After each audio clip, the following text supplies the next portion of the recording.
ฉันเนาะเป็นจะได้ทางเจ้าเด้อบัดนี้ในเรื่องคือว่าเฮ็ดบัตรเฮ็ดเบอร์เป็นความจริงบ่เฮ็ดแล้วเฮ็ดแล้วแต่ตัดสินใจบ่ว่าสิลงไปไทยบ่หรือว่าจังไดแม่นลงไปไทยงานข้างในแล้วมีงานมีอย่างเรียบร้อยเลยนี่ไปน้ำกันบ่ว่าต้องใช้ต้องใช้มันบ่ได้ไปเนาะในความเป็นจริงเนี่ยไปไกลอยากให้ไปน้ำกันนั่นแหละในความเป็นจริงนะแต่ว่านี่ก็ลูกก็ทีมหน้าไปอีกทีมไปเราอยู่อะไรอีกก็ยังน้อยพ่อแม่ไปก็ไปหาเงินยังก็ดีใจนะว่าลูกก็ไปไม่ใช่กี่ปีก็ว่ากันไหมก็สิมาเนาะทั้งไอ้บุญแล้วบ้านนี่กาว่าสิดีคือกวดตะกอนอยู่ว่ายังเขาคิดตลอดอยู่ก่อนคือจุดประสงค์มืออื่นคือแลนเมื่อเอาใบยุ่งย่ายเนาะแลนเมื่อเอาใบยุ่งย่ายมาพี่บัดแต่ว่าเรื่องญาติพี่น้องบริมานำบอกนี่ก็ให้คำตอบอะไรยังให้คำตอบอะไรกันถ้าไปฮอดพุ่นแล้วก็ต้องถามเพิ่นว่าเพิ่นสะดวกบ่มาบ่ดิมาได้บ่สิได้เนาะ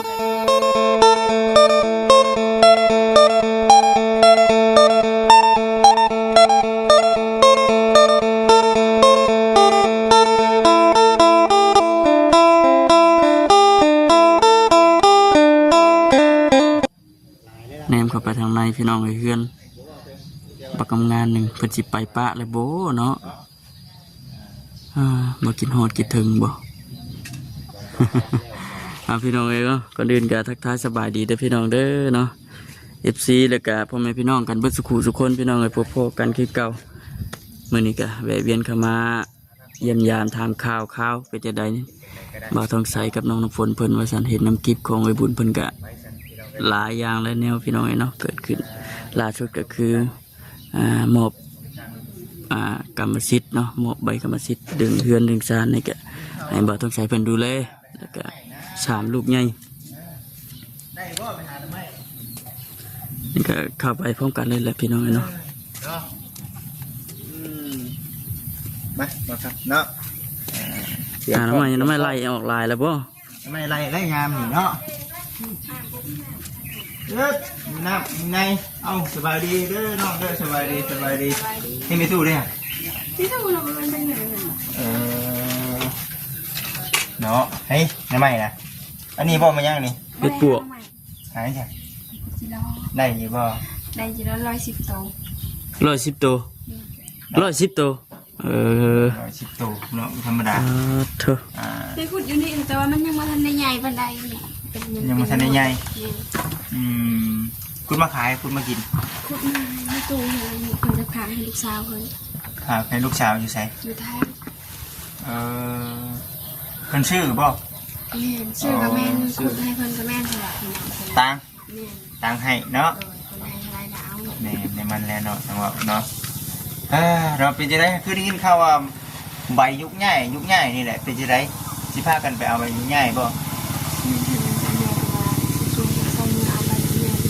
เจ้าก็ลงน้ำบ่ไม่ได้ไปบ่ไม่อยากไปเที่ยวบ่ต่างไปเที่ยวไปเยี่ยมญาใช่หรอไม่อยากไปเยี่ยมญาบ่ก็อยากไปอยู่แต่ว่าตอนนี้ยังไม่ทันได้แบบอยากไปวันใดอยากให้ยังไม่ทันพร้อมวันใดทุกอย่างมันลงตัวก่อนไปอยู่แต่ว่าถ้าไปก็ถ้าว่าไปแต่ก็ตั้งใจว่าไปนอนจาก2-3 คืนจำสิมาไปแล้วกลับนี่ไปกลับเลยบ่ยังน้อยกับคำมันบ่คำบ่ยังกับเพิ่นว่าถ้าบ่คำก็ยังน้อยเพิ่นก็ค้างคืนนึงแต่บ่ยากแค่นั้นบ่ครับบ่เฮาไปเดินทางไกลเลยเนาะมันตรงนั้นเคยมาจากเทื่อซั่นเคยมาตลอดอยู่เพิ่นเจ้านะไปอยู่บ่ไกลบ่จากนี้ไปก็ขี่รถตู้แต่ 7 โมงนี่ประมาณ 12 โมงไปฮอดพุ่นแต่ว่าเพิ่นจอดไปแม่นบ่ก็บ่ได้จะจอดไปแล้วรถตู้นี่เล่นเลยตรงเลยรถตู้ VIP ถ้าสายด่วนเลยนะเนาะเป็นรถเมล์นี่หันไปแต่ 7 โมงนี่หันอาจจะเป็นบ่าย 2 บ่าย 3เพราะว่ามันจอดชุดทางในรถมีรถมีเนาะจอดชุดทางก็คือรถตู้จอดคนลงรถส่วนตัวจอดทับคนขึ้นพร้อมแล้วรถมีส่วนตัวหับแค่15 คนเต็มแล้วคนออกเลยคนบ่จอดเลยโอ้เนี่ยมันเนาะมันเต็มเลยเด้ใช่จอดก็คือเก่าไปสันทนาพี่น้องเลย ก็เลยว่าเอ้ามาถามเบิ่งก่อนว่าซั่นในเรื่องของทางเอาใบยุกใหญ่นี่คือสิลงไปแบบใดแบบเอ้ยบุญนี่บ่สิพาไปเลย แม่น อ๋อ แม่เพิ่นสิชวนไปเอาคันว่าแบบมันบ่ยากอีหยังกับเพิ่นเอาแล้วเพิ่นก็สิกลับมา อ๋อ เพิ่นว่ายากแน่ก็ใจเนาะสูงสุดก็ประมาณคืนนึงแบบนี้ เตรียมเด้อเด้อเตรียมเสื้อผ้าหน้าแพร่แล้วเฮามองบ่เห็นใดมองบ่เห็นดังเทื่อดังที่บัดเอ้ยเพิ่นย่างหันย่างนี่เด้อสบายดีเอ้ยสบายดี สิได้ข้างคือเดี๋ยวไปจะได้ติ เอ้าเพราะว่าเพิ่นนั่นเด้อค่าเวียกค่างานโอ้ต้องคิดเพื่อก ลับมาอีกว่าซั่นติ 3 มื้อก็บ่เน่าหรอก เนาะเอาเสร็จแล้วแล้วเต้แล้วเสร็จแล้วก็เป็นนะ ฝนบ่ตกก็สิมาหาเพิ่นแต่เช้าแหละ โอ้ไปกับไผนี่ กับเอ้าจังฝนก็บ่ไปสิไปบ่ใช่สิไปบ่ อืม ไปนํกันบ่ มีไผในซั่น จะมีแต่ข่อยกับลูกกับคนนี้ โอ้ นี่แหละ มีลูกนำแน่ ก็สิให้ลูกนั่นแหละก็ขับไก่คนก็ขับบ่เก่ง โอ้แน่มันเนาะ เพราะว่าสิเฮ็ดให้มันแล้วซะเพราะว่าอีกจังได๋บัดสิดำหน้ากึบเพิ่นแฮงสิมีเว เห็น ลาย ากแล้วปะนี้ แม่นพอดีทางพี่ใหญ่เพิ่นเลยอยากให้เฮ็ดให้มันแล้ว ทางบ้านเพิ่นก็ได้คุยกันแล้วนะเขาตกลงว่าสิเฮ็ดแล้วก็เลยว่าเฮ็ดเลย แม่นอยู่นะ ได้ กันได้ ย้าย เห็น มาเลยซะมาอยู่พี่ก็หลายปีแล้วนะ ยังโมเมนต์คนบ้านนี่อยู่ดิ บ่น้องสามโนก็บ่มีนะทางเพิ่นก็เลยว่าจักสิแม่นเรา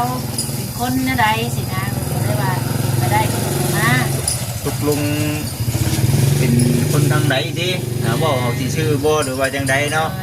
ทางพระผู้ใหญ่ทางบ้านนี่เพิ่นก็บ่กล้าครับเฮาได้มาหยังก็ได้เนาะ แต่ว่าเฮามาอยู่ลูกเมียอยู่แต่ว่าเฮายังบ่ได้ขึ้นสมโนตัวเลขทั้งที่เฮาบ่ได้ยุกย้ายมาเลยก็ นี่มานั่งคุยก็ได้ ย้ายมาก็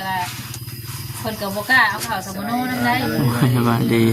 แม่นอยู่แม่นความเอ่ยว่าอยู่ได้เนาะ มันถือก่อนดู ต้องคิดมันถือภาษาเดียวเฮาคุยในเรื่องตัวนี้แหละก็สิว่านี่ก็สบายดีสบายดีเนาะมาแต่เช้าคุณบ่ ปล่อยบ่ แม่ ก็บ่เช้าปานใด บ่เช้าปานใดเนาะเก่งอยู่บ่ครับ อย่างเงี้ย ไปได้ตื่นเต้นบ่มื้ออื่นในรอบเท่าไหร่ในรอบจักปี ก็ยังจะคอยจำอะไรนะ โดนเติมยุ่งเนาะ เตือนเล่นจำอะไร อ๋อเด้อ เป็นก็ของดีกว่าที่นี่ ยั ค ง ง บ่ ดีมันยังดีอันนี้วะ บ่นี่เด้ นี่ขอดไว้นี่นะ มะขามบ่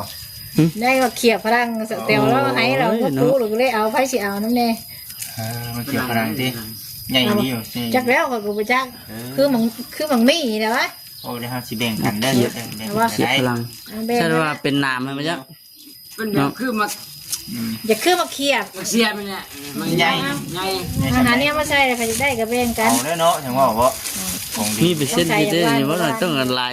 ลายปีเนี่ยแล้วแค่เอาจัดใน ใช่ว่าเอา ต่อกิ่งบ่มีบ่เนาะ แถวนั้นแถวที่มาตรงนี้หลายเลย ของดีมีหน่อย บ่เนาะยันหลายปี ไปเลย4-5 ปี เจ้า แล้ว เมื่อปลูกแล้วผู้ที่ลูกแล้วลูกเจ้าใหญ่ ลูกโบราณไม่ใช่ แม่นปลูกเพื่อลูกเพื่อหลานนะ ก็กินอะไรก็มันก็เอา มันได้ของส้ม เปรี้ยว เจ้าของไม่ได้กินกี่ยา คิดว่าคือจุดฉันก็บ่ได้เด้เนาะเขาปลูกไว้ที่ที่อายุยืนยาวเนี่ย เจ้าของไม่ได้กินกี่ยามันจะปลูกให้ลูกให้หลานกินปลูกให้ลูกให้เต้า มาเนี่ยขนาดยังปลูกไม่กล้าบ่ถึง4 ปีแล้วเนี่ย 2-3 ปีเนาะ ปีนึง2 ปีนึงก็ใหญ่แล้ว บ่ มันขึ้นด้วยคือตัวมันเสียบมันแหละ สองปีมันก็บ่ได้ถึงพ่อมือนะพี่น้องเอ้ยเนาะเอาฉันเนาะมีแต่ว่าในรอบ2 ปีที่ว่าเมื่อเนาะจื้ออยู่บ่ได้ จีทางอยู่โบบ่ต้องใส่เนาะ บ่ชื่อหลานเจ้า ก็ทาง มึงคงกันชื่อ บ้านมันตรงมาจากขึ้นทางรักชันขึ้นหาเดี๋ยวก็ไปตรงเลย มื้อเด้อ ไปเจอสี โดยแถวนั้นก็ว่าไปอยู่พี่น้องเอ้ยเนาะบัดนี้สิมาถามเบิ่งทางอันนั้นเจ้าอยู่บ้านไหนก็ บ้านมันทานหน่อย พัง ทั้ง ทั้ง ทั้งบาง ทั้ง ทาน ทั้งทานหน่อย พังฐานน้อย บ้านพังฐานน้อย อ่า ทางแถวอัน ไรเรียนะเลยครับ เอาว่าเต็มชุดเลยบ้านพังฐานเมืองแข็ง ไรเรียนะมือคงเนี่ย เมืองคง คงเสร็จ น้อยเดี๋ยวมามือกลาง มันบ่แม่ แก่ ใช่ เนี่ย เอาบ้าน บ้านทางทานน้อย อ่า เมืองคงเซโดนเขตสารวัน โอ้ ไม่ไรเรียมันเป็นตรงกัน อืม หาใหญ่ว่าจะเขาทางบ้านนะเขาทางบ้านลูกนะ แล้วต้องใช้คนหับโทรศัพท์ก่อนได้ โอเคโอเค คุยถามว่าคำเป็น อันนี้ก็จะเป็นมื้อจะเดินทางว่าต้องใช้ได้พาไปเนาะ หน่อย คือว่าขามห้วยขามซี่ข้างใน แต่ครับความที่ ถ้ารถใหญ่ต้องไปทางครูจมถ้าบ่ได้ไป เดี๋ยวนี้ เดี๋ยวมันมีสะพานบ่น้อง บ่ ฮะ มันมีแต่ครูจมสะพานเพิ่นยังบ่ทันได้เฮ็ดแล้ว มีแต่ว่า ครัน่ะ ถ้าว่านำมาขึ้นเสียงใหญ่บักไงเขา แม่นถ้าว่าน้ำมันขึ้นหลายเพิ่นก็สิใส่บักใหญ่ อันรถใหญ่เท่านี้เหรา แม่น เป็นไงได้ รถใหญ่ได้แต่ว่า ไป ไป ร บ่ ถ เดียว ดำมันยังได้บ่ล่ะ ได้เบิดเฉพาะเพิ่นเอาแก้รถขามนะเนาะบ่ได้เลยเนาะ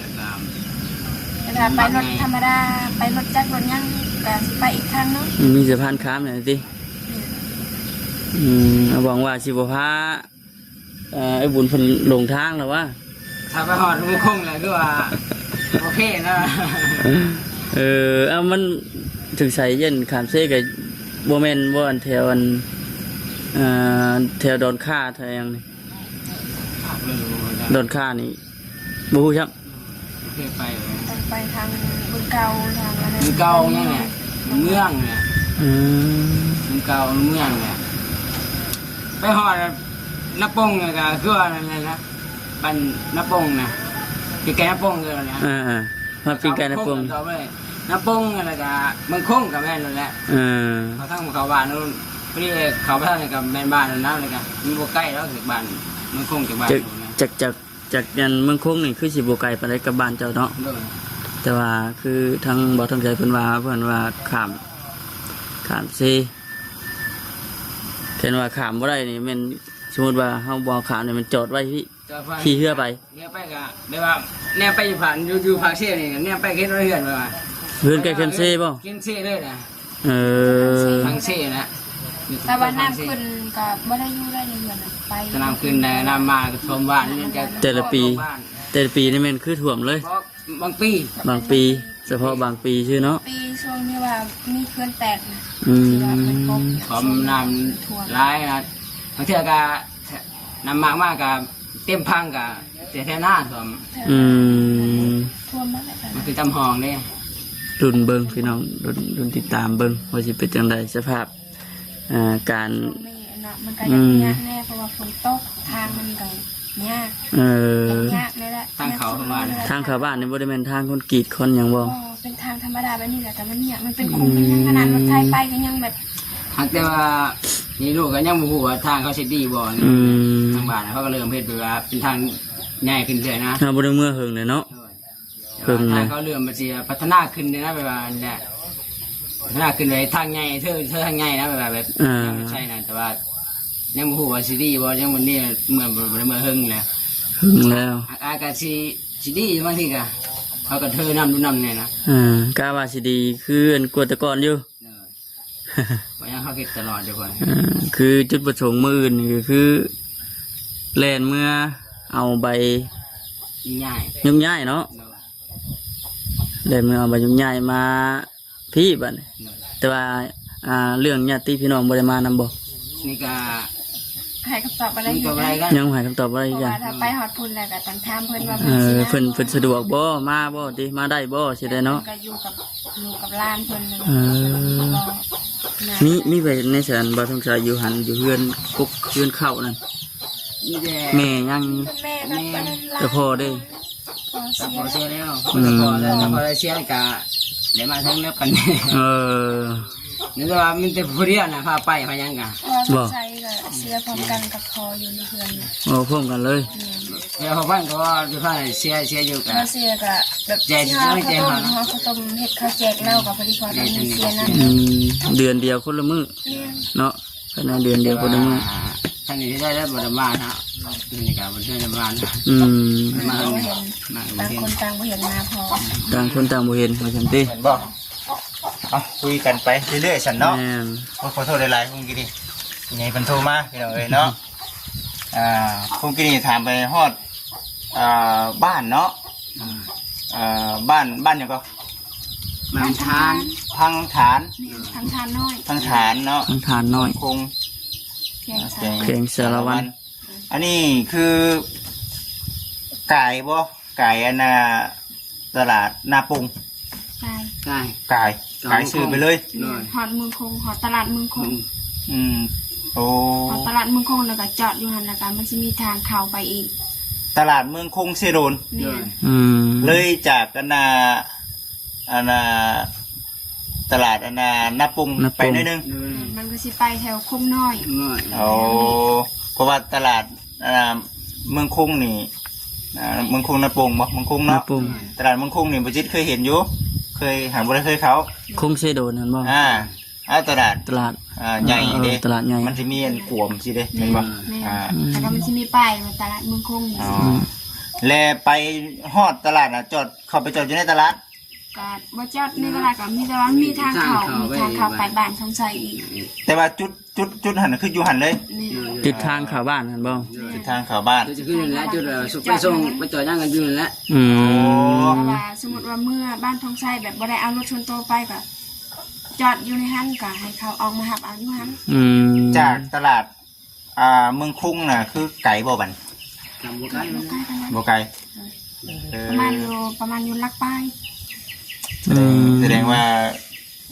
เฮาไก่แล้วเฮาไปไก่แล้วเนาะ กายแล้วเนาะ เคยอยู่ฉันเคยเห็นอยู่ เลย แสดงว่าคือแถวๆนั้นเพราะว่าบ้าน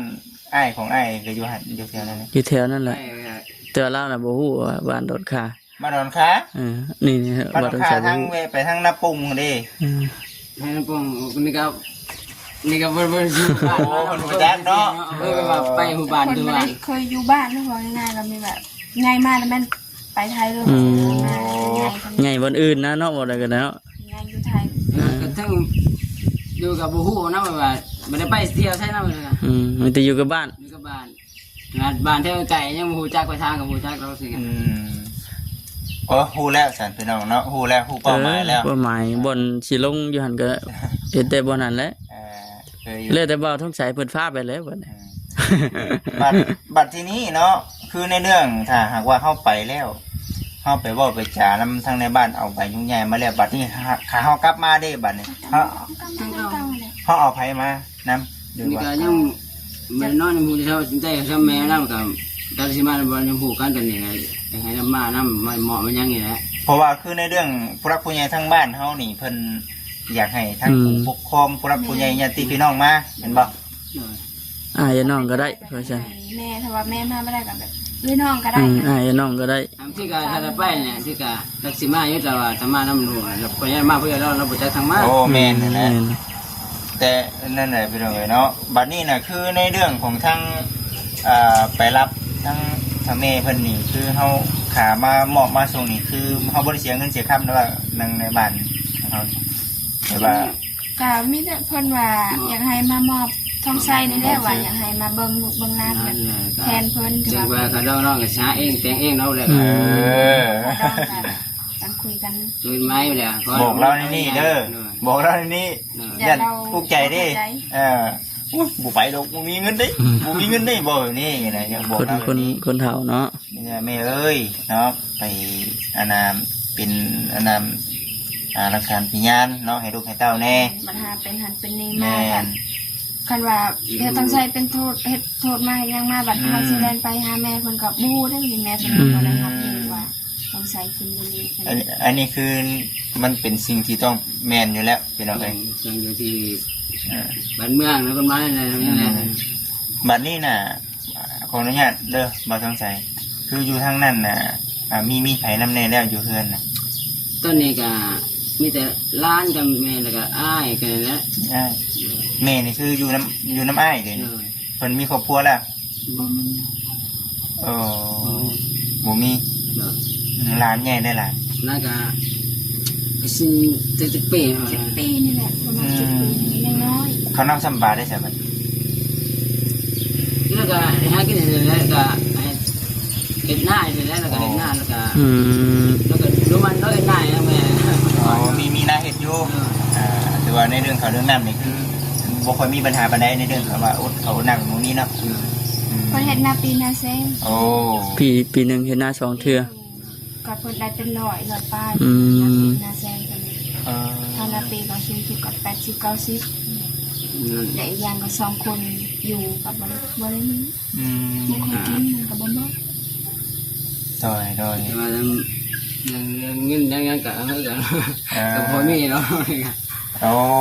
โดยเอานั่งคักๆก่อนพี่น้อง ก็ถือว่าคือถ้าหากว่าไปรอบนี้เนี่ยคือเป็นไปไรยังให้เพิ่นมาเนาะวันนี้ขากลับลงไปอีกที่บาทนี่กลับไปเราไปได้พอดีแม่นะต้องไปส่งอีกนี่ ต้องไปส่งเลยก็คุยกับโทรศัพท์เราก็เคยคุยแล้วว่าถ้ามานำมาได้คือแบบไปเอาเพิ่นแต่วันนี้มาเพิ่นว่ามาคุยเรื่องเวียกเรื่องยังได้แล้วก็ต้องมาส่งเพิ่นอ๋อแม่แล้วคือว่าคนบุกะเรียกกันเราไม่เคยไปแต่น้อยใหญ่อะแต่อยู่มาจังหวะนี้ตอนพออยู่เราไปกับพอนะพอเสียเราไม่ได้ไปเราอายุเท่าไรล่ะเขาโคกเลยปานครับทั้งแม่เพิ่นนั่นแหละเพิ่นกับคนเฒ่าคนแก่แหละบ่กล้าไปแล้วเนาะพี่น้องแล้วก็พบแล้วก็เบิ่งก็เราไปบ่กล้าแล้วนะแต่แบบเคยไปใส่เนาะบ่เคยออกอยู่แต่ฮู้จักแต่สงครามอะไรก็โอ้บูฮานแน่ว่าซั่นติแม่อยู่สงครามแล้วพบกับคุ้มเขายังฮู้จักเพิ่นนอนน่ะว่าเป็นว่าอย่างนั้นละเอื้อยเจ้าเอานั้นคนบ้านนั้นทำอะไรแม่บ้านคนบกนี่หั่นปะจิ๋วแล้วเอาพวอยู่นี่หั่นวางมาจะไทยหั่นอยากให้แม่มาผูกแขนให้มาจะไทยมาผูกแขนลานนี่แล้วยังบ่ได้มาแต่เพิ่นไปรับเอาน่ะถ้าบ่ไปหับเอาเพิ่นบ่มาโดยมันต้องแน่นั่นอยู่แล้วซะเนาะว่าแต่ว่าทั้งพ่อได้ขออนุญาตนำเขาอยู่บ่เสียแล้วนี่เราว่าถ้าพอเสียน่ะก็มันนี่ได้บ่แล้วมาเฮ็ดจังได๋ปัญหาติ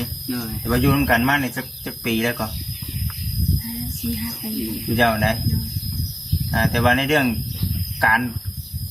คอเนาะว่าคนนี้นะคอเลยนี่ข้อว่าให้ผู้ใหญ่ผู้รักผู้ใหญ่มาขอนะข้อกับมีแต่ว่าต้องใช้แบบต้องใช้หับต้องใช้เองก่อนคือว่าคอมาคอแล้วว่าคอยังหับเองบุ้ยผู้ใหญ่เพราะว่าเพิ่นบ่ได้มาขอแล้วแต่ยังบ่ทันแต่งแต่งโอ้เนาะมันก็ใช้หลายแนวเติบนึงเลยกันแต่งแต่ว่าขออนุญาตนำคือเป็นใดในเรื่องการสินสอดค่าดองบอกกันใดก็แล้วก็ว่าเนี่ย10 ล้านบ่ทำ2 สลึงบ่เนี่ยเดี๋ยวงวดตัวนึงบอกกันเนาะเนาะท่านเนาะแต่ว่าเฮาหาเองแต่งเองเนาะผัวเมียช่วยกันเขาแค่ว่าใส่แม่มามอบให้เนี่ยใบใหญ่แล้วมอบมาดูแลมันคือเนี่ยก็พอใจมันได้นึงแม่นความอยู่มีแต่เฮ็ดไปตามทั้งผู้รักผู้ใหญ่ทั้งนี้บอกนั่นแหละคันเฮาบอกว่าเอ้ยมันเป็นนั่นนี่บ่ได้เนาะเฮาบัดอยากอยู่นำบ้านนำเมืองปึ๊บเลยเรื่องแต่งนี่ก็ปฏิเสธเพิ่นว่าเฮาแม่เฮาบ่มาอย่างเดียวบ่สิเฮาก็ทำแม่มาปึ๊บแล้วไม่ใหญ่ปึ๊บแล้วเรื่องแต่งยังไงล่ะเราเบิ่งว่าพุ่นละมีเงินคอยแต่งก็มีเงินหาไปแล้วสิมันได้ปึ๊บโดยก็มันก็บ่ได้โอ้ยเงินยากครับเดี๋ยวนี้เนาะหายากเนาะมีแต่สิเดินทางมื้ออื่นเนาะเดินทางมื้ออื่นพากันเดินทางมีทั้งมาทั้งไสแล้วก็บุญแล้วก็ลูกเพิ่น3 คนนี่บ่3 คนนี่แหละกลับมาก็จึงทั้งพระผู้ใหญ่ทั้งนั้นมาเนาะแล้วก็มาส่งอีกพี่น้องเลยส่งไปส่งมาเนาะถ้าแล้วเวียกพุ่นแล้วเนาะเห็นมันแล้วมันทั่วมันความเอ้ยเพิ่นว่าแหละเฮ็ดให้มันถูกตามหลักการนั่นแหละเพราะว่าใบยุกง่ายเนาะจากบ้านนั่นมาสู่บ้านนี้เนาะเป็นคนบ้านนั่นบ้านนี้เด้พี่น้องเอ้ยเนาะเป็นยังเพิ่นคือว่าต้องเอาใบยุกง่ายคือ1มาคือถ้าหากว่าเกิดหันเกิดนี่ขึ้นมาเพิ่นจึงว่าครอบครัวนี่แหละว่าซั่นเนาะแต่ว่าจังว่าได้ฮู้ได้เราเป็นคนบ้านนี้ว่าซั่นคนเถื่อนคนเถื่อนนะเป็นคนเถื่อนนะเป็นคนเถื่อนใช่ใช่ทั้งลูกเก้าไปเลาะคือกันเนาะ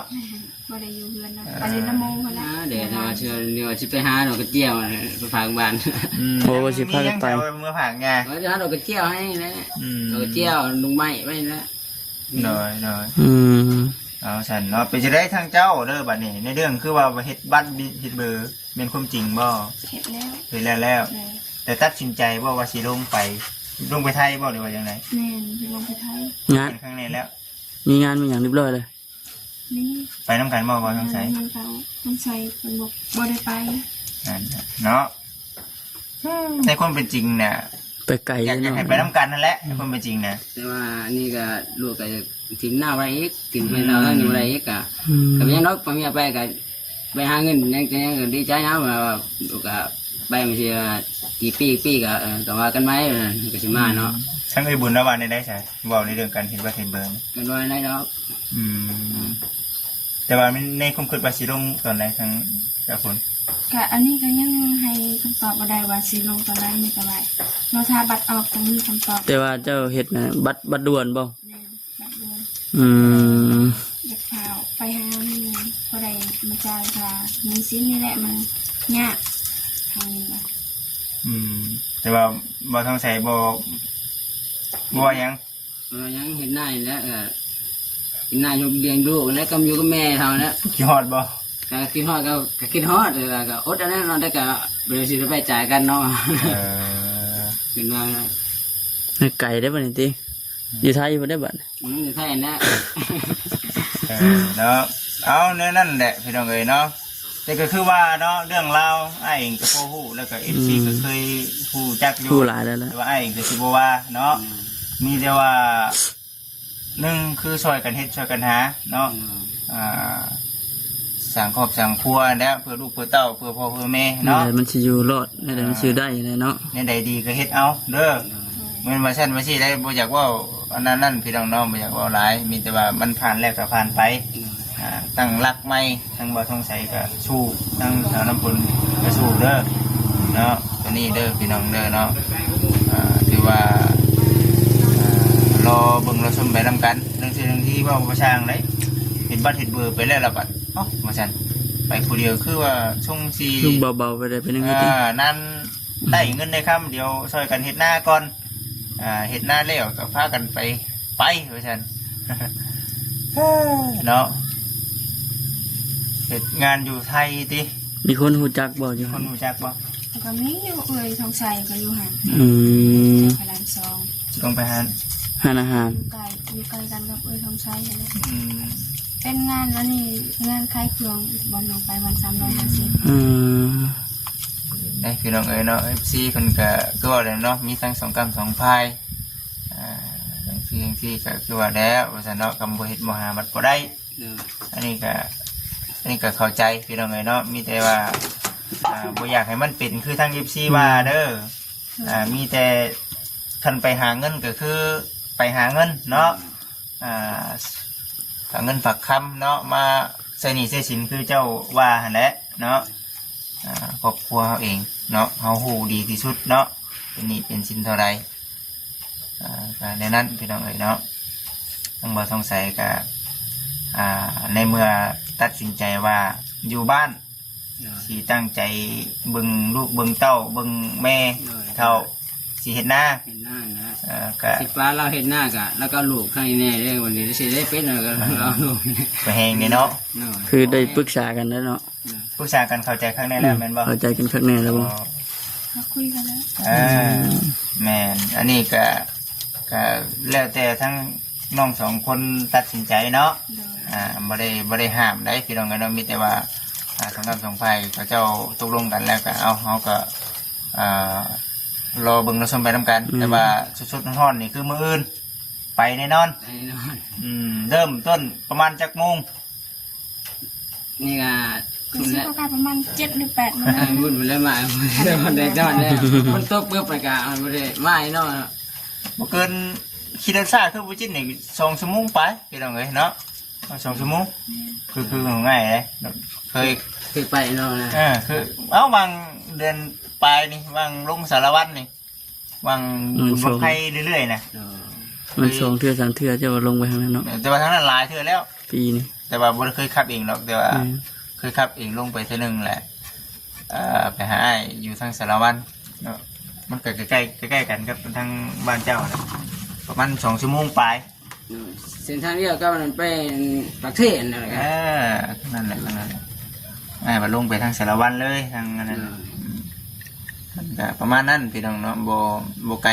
คือเห็นคือก็เห็นภาพแล้วเนี่ยคำว่า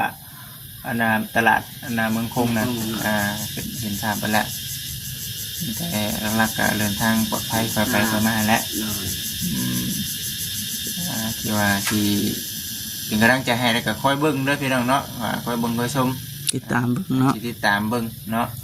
เอาแล้วพี่น้องเอ้ยล่าสุดแล้วว่าซั่นเนาะแม่น้องสงสัยหลุดกอด คิดเห็นเนาะเนื่องจากว่าบ่เห็นหลายปีเด้หลายปีแล้วจนลืมเลยมันบ่ ไม่เริ่มเนาะยังไงครับ พอโทรศัพท์ยังอยู่โทรหาเราคุณมือ น้าเราคือรอยร้อนเลยคุยเราอยู่ในโทรศัพท์ ลูกมาหาดีใจได้เนาะเฮาบ่ได้ไปเฮาบ่ได้หลายเทื่อโอ้ยสุดแต่ดีใจพี่น้องเอ้ยเนาะซะเด้อ ลูกไผ่ที่เราได้เจอมาเจอ ลูกไผ่เนาะสมมันลูกไผ่ไปนำแหละเนาะ แล้วไปแบบถ้าไปแล้วแบบ ไปก็ไปมันบ่พร้อมก็ยามันแหละ ถ้าว่าทางน้องไปน่ะไปได้อยู่แต่ว่าไปมาหรือว่าอยู่แบบอันนั้นคืนนะ ต้องไปแบบข้างคืน3คืน4คืน นอนบ่ อยากอยู่ก่อนแบบจาก4-5 มื้อจังมา เอาก็เอาแล้วก็บ่บุญเนาะจังบ่ เพิ่นพายุดิ นอนก่อนเด้อเอ้ยเด้อมื้อนี้เนาะว่าเอาแหละคันว่าอยากอยู่ก็มื้อคืนนึง 2คืนก็ได้ บ่สมมันคืนนึงอ่ะถือว่าโอเคแล้วล่ะ เพราะว่าคิดฮอดว่า เอ้าบ่คิดว่าจังได๋คำว่าเอ้ยเราสินั่นเนาะบ่คิดว่า100ทั้ง100มันต้องไ